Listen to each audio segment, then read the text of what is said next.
Hello friends, welcome to study with mind YouTube channel. आज हम आपके लिए लाए हैं जीके जीएस के एक सुपर प्रैक्टिस सेट को, जिसमें आप देखेंगे जीके के कुछ इंपॉर्टेंट एमसीक्यू को। तो चलिए फ्रेंड्स, आज की सेशन की शुरुआत हम एक पॉजिटिव वे में करते हैं। जब तक किसी काम को किया नहीं जाता तब तक वह असंभव लगता है, ऐसा नेल्सन मंडेला जी ने बताया था, जिन्हें अफ्रीका के गांधी भी कहते हैं।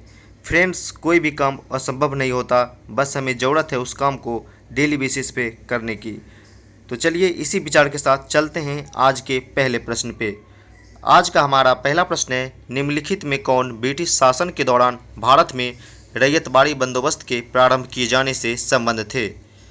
आप वीडियो को पॉज कर करके आप अपना उत्तर दे सकते हैं। Lord Cornwallis, Alexander Reid, Thomas Munro. बताइए क्या होगा इसका राइट आंसर। तो इसका राइट आंसर ऑप्शन बी केवल 2 और 3, यानी अलेक्जेंडर रीड और टॉमस मुंडो। रैयतवाड़ी बंदोबस्त अंग्रेजों द्वारा भारत में भू राजस्व वसूली हेतु शुरू की गई एक प्रणाली थी। अलेक्जेंडर रीड ने मद्रास प्रेसिडेंसी में सर्वप्रथम 1792 ईस्वी में तमिलनाडु के बारामहल क्षेत्र में रैयतवाड़ी व्यवस्था लागू किया। टॉमस मुंडो ने 1809 ईस्वी में इसे कुछ क्षेत्रों में लागू किया था, परंतु जब यह मद्रास का गवर्नर बना 1820 में, तो इसने पूरे मद्रास में इसको लागू कर दिया। चलते हैं नेक्स्ट क्वेश्चन की तरफ। हमारा अगला प्रश्न है, भारत में शीत ऋतु में शीतोष्ण पश्चिमी विक्षोभ से होने वाली वर्षा किन फसलों के अधिक उत्पादन में सहायक होती है। तो बताइए क्या होगा इसका राइट आंसर। तो इसका राइट आंसर ऑप्शन सी केवल रबी। शीत ऋतु में शीतोष्ण पश्चिमी विक्षोभ से होने वाली वर्षा रबी फसलों के उत्पादन में सहायक होती है। रबी फसल यह अक्टूबर नवंबर में बोई जाने वाली और मार्च अप्रैल में काट ली जाने वाली एक फसल है, जिनके कुछ उदाहरण हैं गेहूँ, जौ, चना, मटर, सरसों। चलते हैं नेक्स्ट क्वेश्चन की तरफ।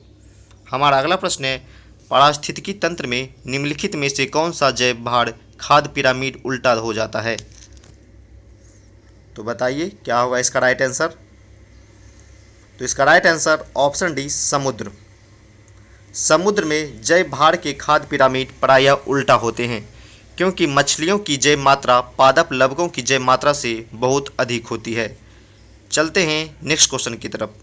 हमारा अगला प्रश्न है, विश्व का पहला तेल कुआं निम्नलिखित में से कहाँ खोजा गया था। बताइए विश्व का पहला तेल कुआं कहाँ खोजा गया था। तो इसका right answer option A Pennsylvania हो जाएगा। विश्व का पहला तेल कुआं पेंसिल्वेनिया, जो अमेरिका में पड़ता है, 1859 ईस्वी में खोजा गया था। 1867 ईस्वी में भारत के असम राज्य में माकूम नामक स्थान पर तेल का पता चला था।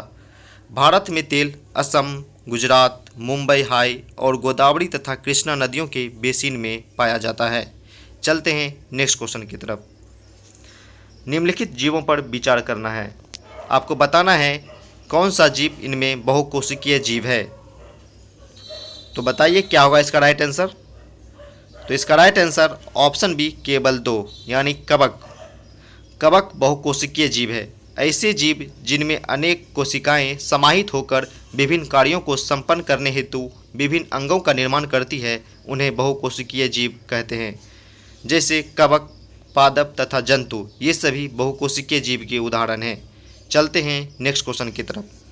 हमारा अगला प्रश्न है, जिप्सम को कितने केल्विन तापमान पर गर्म करने पर यह जल के अणुओं को त्याग कर प्लास्टर ऑफ पेरिस बन जाता है। तो बताइए क्या होगा इसका राइट आंसर। तो इसका right answer option B 373 kelvin.